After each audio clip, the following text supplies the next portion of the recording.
Welcome to today's market report. Shares tumbled on Wall Street on Friday as they reopened after Thanksgiving, while European stocks saw their biggest sell-off in 17 months, and oil prices plunged by $10 per barrel as fears over a new coronavirus variant sent investors scurrying to safe haven assets. The World Health Organization on Friday designated a new COVID-19 variant detected in South Africa with a large number of mutations as being of concern, the fifth variant to be given the designation. Unofficially, the Dow Jones closed down 2.53% in its largest percentage drop in more than a year. The S&P 500 lost 2.27%, its worst one-day drop since 25th of February, and the Nasdaq dropped 2.23%, the biggest one-day rout in 2 months. US markets closed early on Friday after being shut all day on Thursday for the Thanksgiving holiday. The benchmark stock 600 index ended 3.7% lower on the day, leaving it down 4.5% for the week. The volatility gauge for the main stock market hit its highest in nearly 10 months.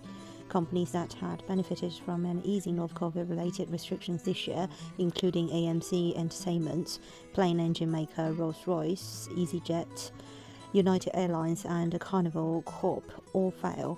Retailers dropped as Black Friday, the start of the holiday shopping season, kicked off as the new variant fueled concerns about low store traffic and inventory issues. In Europe, the Travel and Leisure Index plummeted 8.8% in its worst day since the COVID-19 shock sell-off in March 2020. Bottom line is, this is showing that COVID is still the investor narrative. A lot of today's movement is driven by the South African variant, according to AXS Investments in New York. We have been talking about 4 or 5 factors that have been driving the last couple of months' activity: inflation fears, some economic data, Fed policy. But we have been seeing over the last year is that big developments with respect to COVID really have ended up eclipsing some of those other factors by a substantial degree, and that is what is driving today's market activity. Little is known of the variant detected in South Africa, Botswana and Hong Kong, but scientists said it has an unusual combination of mutations and may be able to invade immune responses or make the virus more transmissible. Britain said the new variant was the most significant variant to date and was one of several countries to impose travel restrictions on Southern Africa. The European Commission also said it wanted to consider suspending travel from countries where the new variant has been identified, though the WHO cautioned against hastily imposing such restrictions. Global shares fell 1.81%, their biggest down day in more than a year.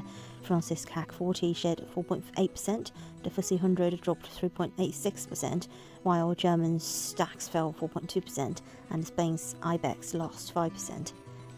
MSCI's index of Asian shares outside Japan dropped 2.44%, its sharpest fall since late July.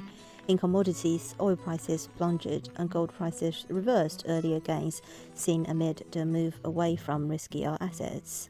US crude was down 12% at $69.02 per barrel. Brent crude dropped 10.5% to $73.59 per barrel. Spot gold prices were down 0.09%.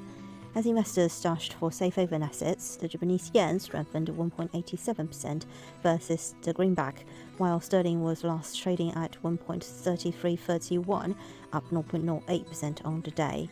The dollar index fell 0.757% at 96.4, with the euro up 1% to 1.1618.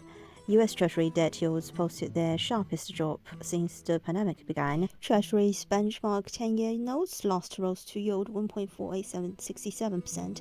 The 2-year note last rose to yield 0.4941% from 0.6440%. The market swings come against a backdrop of already growing concern about COVID-19 outbreaks, driving restrictions on movement and activity in Europe and beyond. Markets had previously been updated about the strength of economic recovery despite growing inflation fears.